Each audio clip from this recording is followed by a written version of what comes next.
Hello, good morning. You are watching QTV this morning. I am Ibrahim Abalde. We are back again on another edition of QTV. This is the Wednesday edition, and thank you very much for always tuning in and following this program. And to those that also send their comments on our social media handles, I mean, we're saying a big thank you to you. Yesterday, I met up with one of our followers, and he said, I think it's high time for you to at least open up a text line where we can contribute. I said, we will look into that. We'll look into that. But for now, just be sending your messages on our social media handles. We are on YouTube, Facebook, you know, even TikTok. And on the program, I'm with Mr. Ade Drame as the co-host of this program. Mr. Ade, good morning. Good morning. I feel underdressed next to you, sir. You really are resplendent today. Absolutely. You're going to tell the viewers why you've decided to come out in this cultural... absolutely. Okay, good. As the program... Yes, I mean, if you were to get a very honorable guest, you need to dress honorably. So we are inviting a very honorable guest. So I think it's deemed necessary for me to dress this way, cultural. Yes, I appreciate that. Yeah. So Mr. Malika, so I guess you're inviting in the future will pay attention. Well, that they are not so honorable. Quite. I don't want to offend anyone anyway. Yeah. So Mr. Malika, it's our newspaper review guest. Mr. Ka. Good morning. And it's always my pleasure to be in the same platform with Ade and Mboj and you. Thank you. Thank you very much. Yeah, so on the program, we'll take a look at the African Code. From the Code, then a Night of Heritage concert, Sona Jobate would be here. And when you hear the name Sona, the mental picture that you're going to have is culture, the Kora, Afro-Manding, you know, the beautiful voice of Sona Jobate. And also, we'll be looking at corruption and accountability in Islam. And part of my dress, I understand Imam Jah is also another cultural man. He loves culture. He got one of these tengade. So I would have called him, Imam, please come along with your tengade so there can be a tengade. So you should have told Korka to come with his as well. Exactly. So Imam Usman Jah of the Masjid Taqwa would be on the program. Excellent. So stay tuned. We'll go to the proverb now. Mr. Dedrame? You're giving me the honor, are you? Absolutely. It says, even as the archer loves the arrow that flies, so too he loves the bow that remains constant in his hands. Absolutely. Even as the archer loves the arrow that flies, so too he loves the bow that remains constant in his hands. Absolutely. Mr. Ka, you're saying absolutely straight. It sounds like you love this proverb already. It's a combination. One cannot do without the other. This is it. So, and the bow has to be constantly hanging, you know, on the shoulder of the arrowman. And the arrow is very important as it is the lethal weapon that would be released. But what catapults the arrow is the bow. So therefore, you know, the bow is so important. In as much as the arrow is important to do the finishing job, but it is the bow that would really fire up the arrow. So they go together. So one cannot go in the absence of the other. So you can expand this into other areas of life and other things that where combinations have to be present for something to happen. The absence of one means the other cannot function. So functionality in combination is very important. My own interpretation is sometimes there are things that you love the most, but you need to let them go for there to be results. You understand? That's what you interpret from that? He loves the bow. He loves the bow. You understand, more. But he also loves his arrow as well. You understand? Bow and arrow goes together. But he needs to release the arrow for him to get his target. You understand? Start again, because you lost me there. I swear, you've lost me. So you are not understanding what I'm trying to... Not at all. Have another go, please. Let's take it, in a simple sense. Okay. Sometimes you might love something, you understand, but you need to release it to go. You understand, for there to be results. Okay. You understand? Positive results. You know, in relationships, when a relationship is toxic, you understand? You might end it at some point so that there can be peace. And hold on to what? Where is the bow? Well, you hold on to the bow. That's your peace of mind, your mental health. I mean, I like that philosophical tone. Yeah. So I lean more towards Mr. Carr's interpretation. In fact, as he was speaking about, you know, to achieve success, one thing can't do without the other, which I honestly think that is what this is about. It's like everybody's now talking about, is Cristiano Ronaldo about to score 1,000 goals? He didn't do it alone. He plays in a team sport. Without teams supporting him, without somebody supplying him with the ammunition to score those goals, he wouldn't have come close to reaching that target. So even though he's the one who's getting the glory, he couldn't do one without the other. If you want the arrow to actually fly, the bow has to be constant, has to be steady. One thing cannot do without. If your bow is, like that, is not constant, then the arrow will not fly true. So one thing depends on the other. So for you are talking about combination of efforts here. And the proverb is talking about, you know, the emotional love that you have for these things that are in your hands, that belongs to you, in your possession. So you have to release the arrow. I mean, it's the sense of releasing the arrow. I know that's not that combination of efforts that he's talking about. No, the reason they mention the two together is that you can't fire an arrow without a bow. You Absolutely. You cannot throw a javelin without your arm. Bow and arrow goes together. That's exactly it. You cannot fire a bullet without a gun. So he loves the arrow that flies. Yes, because it flies. How does it fly? By the bow releasing it. One thing cannot be done without the other. What they're trying to say is the hunter, let's take it for example, loves the arrow when it's flying towards the target, that movement, the trajectory, all that. But despite that, the bow is so important. He cannot do away without the bow. The bow must be present in order to make sure that the arrow is released to go towards the target. So you love the trajectory of the arrow and what it's going to do and all that, the beauty of targeting, taking time to shoot. But hey, you hold on to your bow. You're not going to let that bow go. It has to be constant. Yeah, you cannot let that bow go. Because if it goes, then another day you cannot do the hunting. There is no target to hit. It won't hit the target. There would be a target, but there is no arrow to hit a target. Yours is an interesting interpretation. I must say, I hadn't thought of it. Like, I'm not saying it's right or wrong, but I hadn't. It's philosophical things. So if you have any interpretation of this proverb, please, you can just send it on our comment section. You can comment on our YouTube or Facebook. And it's what we love about these, because they make you think, they make you kind of expand beyond the simple thing that it describes. So it's describing bow and arrow, but we've taken it to different there is no one way of interpreting. That is why the philosophical aspect is interesting. Exactly. So at this point, we'll take a short break, and after the break, the program continues. We'll be back. Yeah, you give it to 10 people. 5 locations offering the best in visual health. With cutting-edge European technology, Opticalia delivers single vision lenses in just 20 minutes. At Opticalia, we care about our future.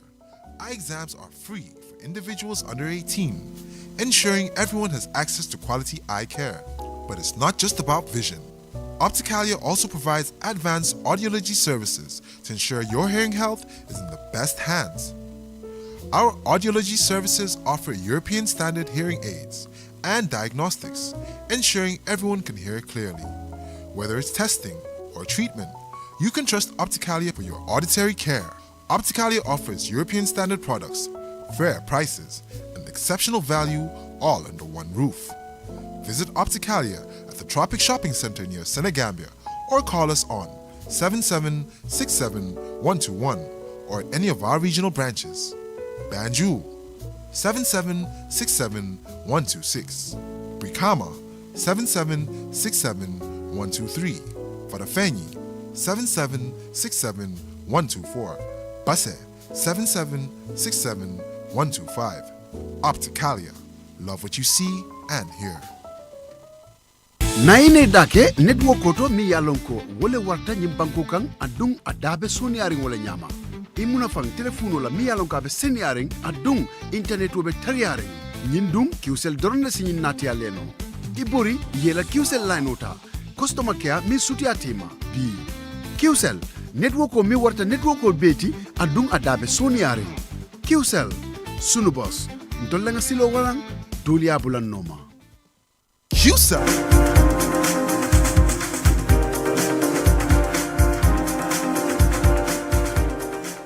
This is QTV This Morning, and I am Ibrahim Abalde. Thank you very much for joining us. Now, let's head to the newspapers. This is the Voice newspaper, and the main headline of the of the Voice newspaper: KMC residents concerned over mounting waste.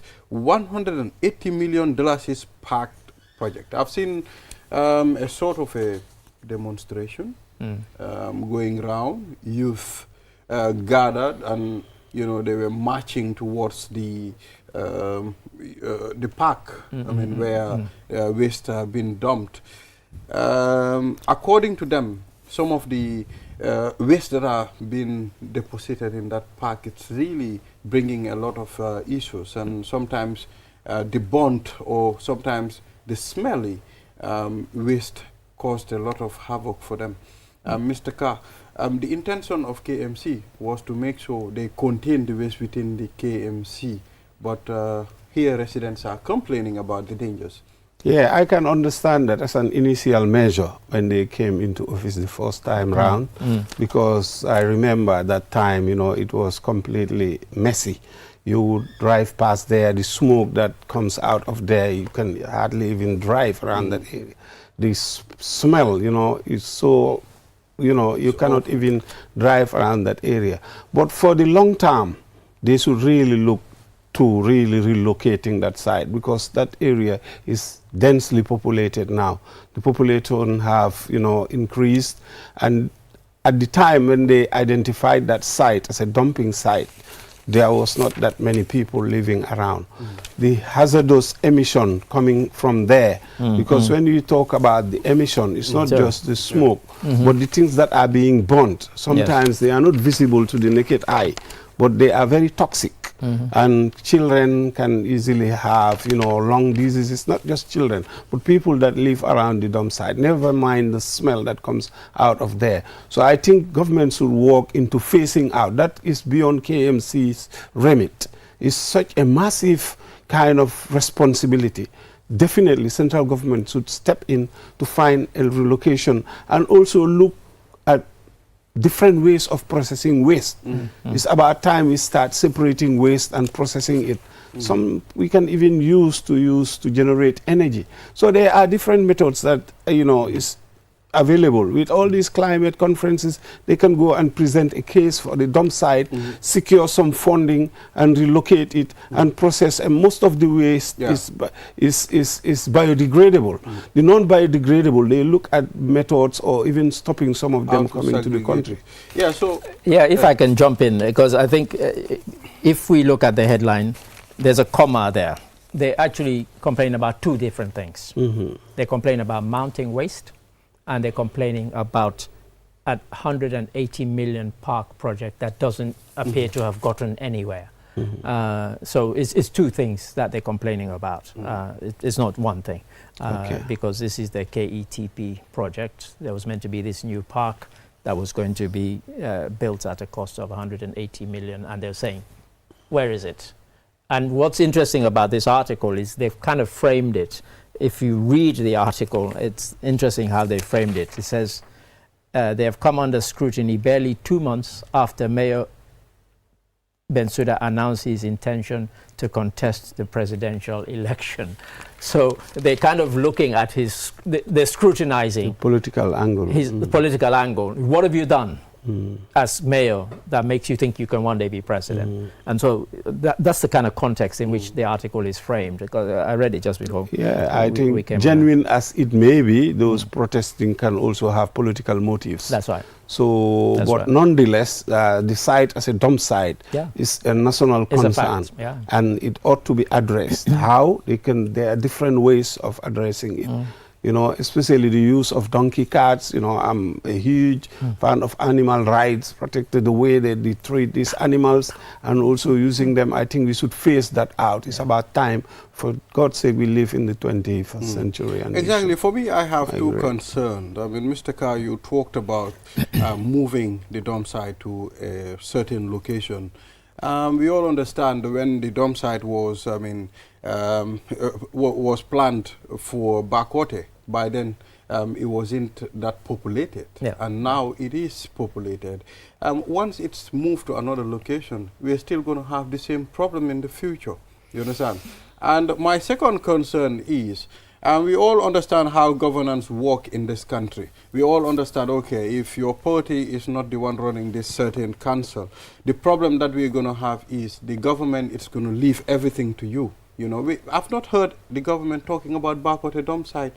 As far the only person that I hear talking about it is Talib, you know, and his team. I mean, at the end of time. So it's important, and you know, it's high time for them to intervene, because, as you mentioned, this is a national concern. It's not only for the people of Bakote. Yeah, I mean, since Talib came into office, I think he's made it clear that it's not necessarily about moving it to another site. It's about handling the waste better. And so I remember he went to America, and they have come up with a scheme, and part of the thing that people are complaining about is that there was meant to be a scheme where the waste would be turned into energy. That doesn't seem to have taken any hold, because as you rightly say, if you move it somewhere else, you're just shifting the problem somewhere else. When that area becomes populated or built up, then you have to move it somewhere else. So that wasn't what they were trying to do. What they're trying to do is that they've looked abroad, and we've interviewed him about it here on QTV, so it's not a mystery to us, that they've been trying to find innovative solutions. And he also went to Germany about this. Where they could actually handle the waste, you know, separate it properly and deal with it properly, and then, you know, some of the waste in the way it is burnt, that actually is in the form of energy. It produces energy. So they've been looking at, but it just hasn't happened. Yeah, the problem that we have is segregating waste in our this country. I mean, I can remember there are bins that are put all over, and in fact, stickers are sticked on it to say what type of waste should be. This is biodegradable and all those stuff, but still we try to mix them. Malik we mix and I them know all the time. from England. That's what I say, especially also in Scandinavia and anywhere. I know UK, they are catching up. What I'm saying in terms of relocation, we have huge land areas, you know, very far, that are far from being populated for now. Yes, the problem can come later in the future, but then technology would have evolved. You have modern incinerators where, you know, the waste will not accumulate and settle, because you would be incinerating most of this waste. So they should relocate that site because of the hazard that is causing to people in terms of human health. It cannot be justified any longer being there, because the population that lives around that area is huge. And it doesn't know any boundary, these toxic fumes and toxic material that is, you know, coming out from that area. So there should be new ways of looking at it. And for me, I think central government should really step in and step up when it comes to that particular I think you've said the magic word there, because if you are the mayor of Kanifing municipality, you can only relocate within your municipality. Yes. You cannot relocate to somebody else's municipality. Central government, however, can say we can relocate somewhere else, because if you move it somewhere else, that's whoever, the mayor or the chairman of that local council will say, why are you moving it to my area? Well, that's why I said this is a central government that's issue. Why I'm agreeing with you. I'm totally agreeing with you that, you know, central government therefore can make intervene to take decision. So it's in a sense it's out of his hands, but it's an interesting one. So let's move on. Do you want me to delve into one of mine? Yes. It's interesting. It says farmers urge. This is from Foroya. farmers urge end to digital payment system. Now, we've been talking about digitalization, moving towards using digital things. Yesterday we had the talk about mechanizing farming, and it sounds that something that should happen, seems logical, seems sensible, but as the world is moving towards digital, and we keep saying the country is moving to more and more digital. You have farmers, when this was at President Barrow's one of the meetings, they're saying that they'd rather have it probably started in a wrong footing, and when those things happen, the first impressions do matter. So what are farmers saying? That they want them cash. They want them to be given physical. They want an end to the digital payment system, and this is farmers across Lower and Upper Nyumi and Jokadu districts. They've called on the government to discontinue the digital payment system introduced by the National Food Processing, argue it has caused severe hardship in accessing their earnings from last year's groundnut trade season. I think that is, it's not the technology, so to speak, that the technology is perfectly good. And I'm sure most of those farmers would be having all these digital platforms that they're using to share money and all that. But once you start something and takes off in the wrong footing, then the impression, that is why first impressions matter, otherwise they can do a lot of damage. Well, I guess if that's how they want it, and most of these farmers, once they've given you their groundnut, at the end of time they just want to get their money, whether it's physical or whether it's digital, but let them just access their money. That's essentially what they're saying, and one of them says that we don't want to go from bank to bank to get our money. They also want an increase in what they've been That's given. For this is all in Foraya. And of course you do wonder whether this is a sentiment that's echoed by farmers across the country for different crops, but these were mainly groundnut farmers, but essentially the payment method is the same, and they were saying that. Well, I think farmers need to be made to understand. Digital payments are more secure, and at the same time, it's the easiest way for you to be able to do your transactions, than holding physical cash at some point. But the only problem that I think digital payment systems, I think they should have more centers, more access points for these farmers to access their monies. I think that's the problem here. And that's the problem. And they're also saying that if you are paid digitally and then you want to go to the market to buy something, you have to go somewhere that you can find where you can get physical cash, because the person in the market is not going to accept your digital. But I believe we will get there. Because the whole world is changing. At the end of the time, they're facing out. If you go to the West now, it's coming up. Physical cash is almost dying. Well, I was saying when I came back from London recently that, imagine I'd only been there not that long ago, but this time I actually noticed it's like 6 months difference time. I started seeing restaurants saying we no longer accept cash. So it's all card. Even fruit vendors on the streets, they have this small machine now. So the world is changing, and we'll have to catch up. We've gone through. We've gone to restaurants where now you can have a scanner where you scan your phone and pay. The likes of Q Money are coming up with easiest access to your money, where you can even now send money to other networks as well. So I think as time goes on, things are evolving. It will be much easier, especially if you have the sticker where you just scan and the payment is done. It's much easier. That helps, because I remember when I came here in 2020, I'd gone with some friends to a restaurant on Senegambia, and having come from the UK where I was used to just tapping and paying or putting it in a thing, putting my PIN, I got the bill and I said, do you have a machine where I can pay? And no, I had to go across the road to that. There's a machine there that takes cards from all banks, and I had to get the cash there and then come back and pay them. And sometimes you might not be lucky, the ATM machine sometimes will fail you, and then it has many times. Many times. But I think that's changing now in the Gambia. So that's an interesting. Well, I think the authority, especially the marketing team for the Gambia Groundnut Marketing Corporation. I think they should step in and make farmers to understand this is the new norm, this is the new way of doing things. They will have to deal with that. So, Mr. Carr, what do you have on yours? And of course, the President told us that they're going around, they have their book, and they're taking note of people's concerns, and they're trying to address them where they can, you know, on the business. For me, you have the standard. I want to deal with this one because I'm very passionate when it comes to human rights. Executed, that was yesterday though. November 11 soldiers remembered at an anniversary.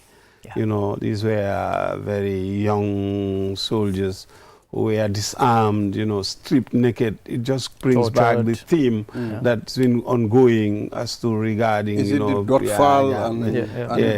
they were murdered cold blood, you know, and, you know, in a very gruesome way, kind of, and buried behind the toilets and all these things.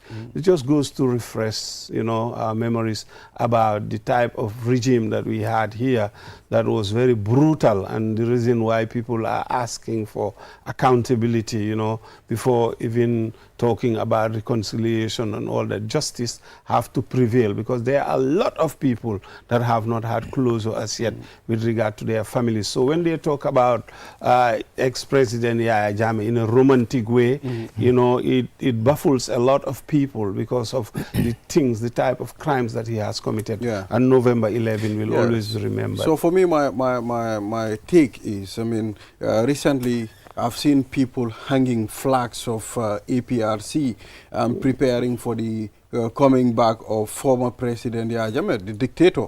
You know, I think this is a manifestation of ignorance sometimes. And people, the way they think, I mean, I felt this is going to be more of a provocation for the party is not banned, in fairness. If it was, you know, banned, so to speak, but the act is about welcoming.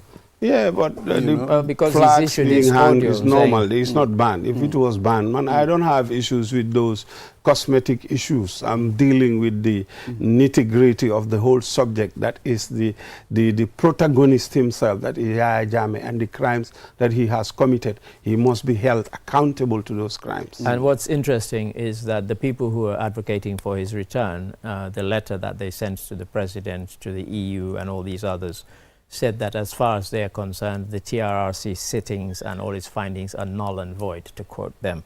And that, you know, as a former head of state, he is entitled to certain things, as if they forget that the killing of people and so on. And so, were it not for the TRRC, we would not have known exactly how those people were killed, because the narrative that was put out was that they attempted, and they were shot and killed in the course of an exchange of gunfire. We then later found out, as Malik says, they were caught, they were disarmed, they were tortured, and then they were killed, in some cases butchered. So, yeah, you know, really, really shocking episode in the countries. But some people just want to brush it under the carpet as if it never happened, or as if it didn't matter. You know, those were people's lives you took away illegally, you know. Well, I believe the victims and, you know, their families, the only thing they need now is closure. I mean, to make sure Yahya Jammeh paid for what he did to them and his people. And I am pretty sure, you know, all this, the international, I mean, world is really watching Gambia. What are they going to do at the end of the time? And all the civil society organizations, the likes of ANICED, are also on a very strong stand to see Yahya Jammeh is prosecuted according to law. Yeah, in April 2019, I was in the country, but I hadn't started working at QTV then. But QTV carried a report of when the TRRC went to Yundum Barracks, and they exhumed the bones, the bones and the skulls and the remains of some of these people. And in fact, we featured it on the story that we did on this commemoration yesterday. And that was really moving and shocking. And, you know, we talk about, I saw one mother, not in the Gambia, in another country, saying that even if they return the body of my child, I will never get closure because of the way that her child was killed. But some element of closure if the people who are responsible are held accountable, certainly. Yeah, so let's move on to another story. Mr. Adirama, you can still delve into the foreign newspaper. We could go to a serious one or a kind of humorous one as far as I'm concerned. And the humorous one, it says, rain season